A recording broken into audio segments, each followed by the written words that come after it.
Hello friends, and welcome to our children's Bible story time for this week. Today we are going to be reading all about accepting others in a book called Sylvester the Jester. Let's read it together. This book was written by Michael P. Waite and illustrated by Anthony DeRosa, and it's called Sylvester the Jester. You've heard the tales from days of old of famous queens and kings, of castles grand and questing knights and other wondrous things. But have you heard the splendid tale of jolly old Sylvester? He lived in Bingland long ago, the kingdom's finest jester. Sylvester served the king and queen. He served them smiles and laughter. He juggled jugs and mugs and rugs and bowed politely after. He danced on stilts and played the flute. Oh, how he made the poor thing toot. He wore a jingly-tingly suit and dangled from a rafter. So this is Sylvester right there, and there's the king and queen right here. His greatest show came once a month when every man and beast would gather on the castle lawn to join the royal feast.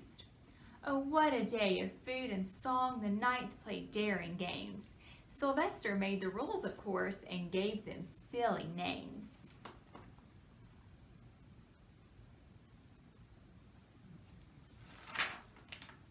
A jousting match called tickle toss, you need a 10-foot feather.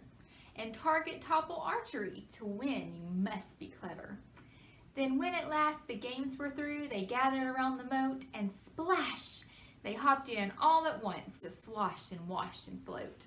So there's the jousting, the archery, and now they're all floating in the water. This is how the royal feast was run by dear Sylvester, until one day he watched the crowd and something struck the jester. Oh dear, he told the king and queen, there's something awfully wrong. Those orange spotted bingles, see, they're strange, they don't belong. The king and queen stood up and stared, and instantly they both declared, my boy, you're right, we must be spared, please have them move along. And after that a sign went up outside the castle wall, no orange spotted bingles, please, it said, and that was all.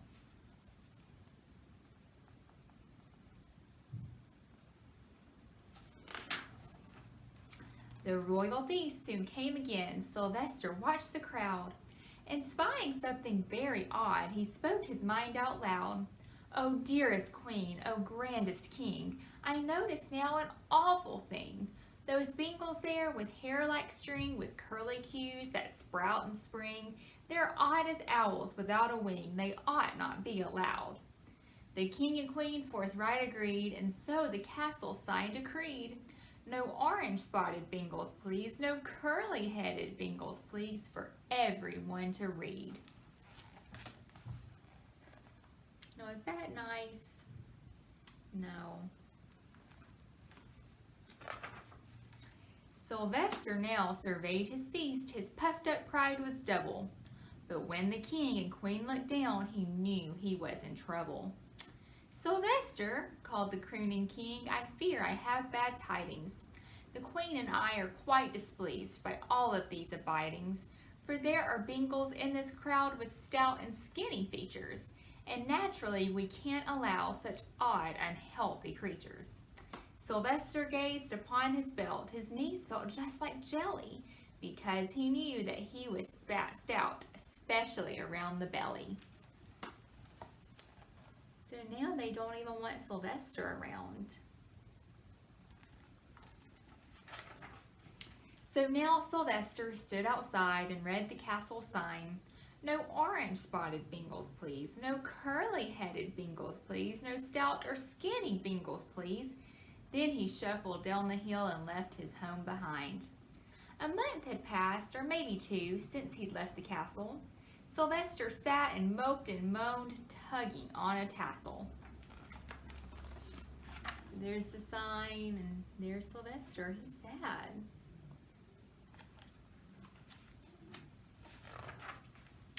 Then out of nowhere, through the sky, there roared a streak of fire. A dragon spouting streams of smoke, it growled and glided higher. "It's headed for the castle walls," Sylvester gasped in fear. "The king and queen will both be trapped. What shall I do? Oh dear!" "It serves them right," snapped Sir Gawain, for he was orange spotted. "Who needs their kind?" said Lady Lyd, and all the others nodded. So there's that dragon.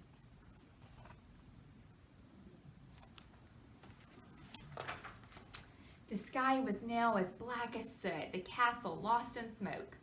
Sylvester struggled through the crowd, and angrily he spoke.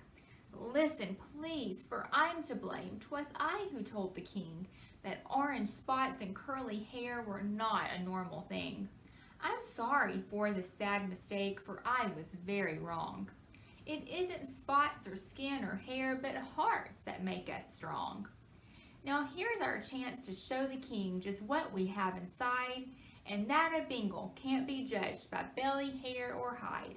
Now gather round, I have a plan, I think you'll find it keen. Together we can prove ourselves and save the king and queen." So he realized that he messed up, and he's telling everybody, and they're making a plan to save the king and queen. The dragon held the king and queen inside the banquet hall. He made them clean the cupboards bare while he devoured it all. He roasted rugs and chairs and stairs and piles of precious things. And now his fearsome fiery eyes were glaring at the king. Look at that dragon, it's huge.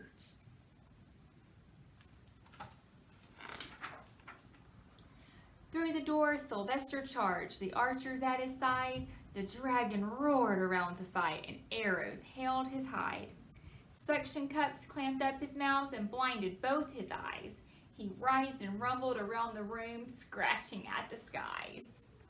So see, their arrows have suction cups, so they're stuck all over him.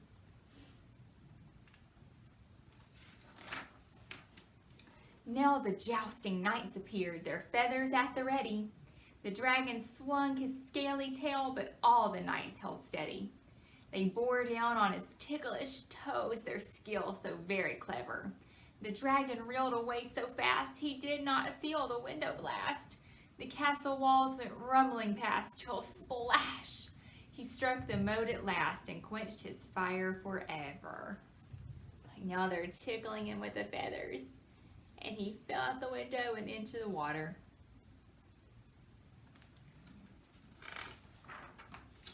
The king and queen were overjoyed. They hugged and kissed Sylvester.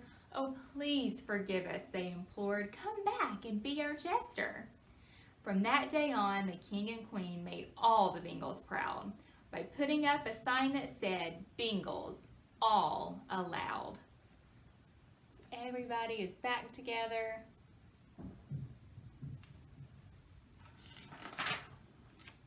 And at the royal feast, you'd see everyone in Bingdom, for everybody plays a part in making up the kingdom. And the Bible verse that this wants you to remember is from Romans chapter 15, verse 7.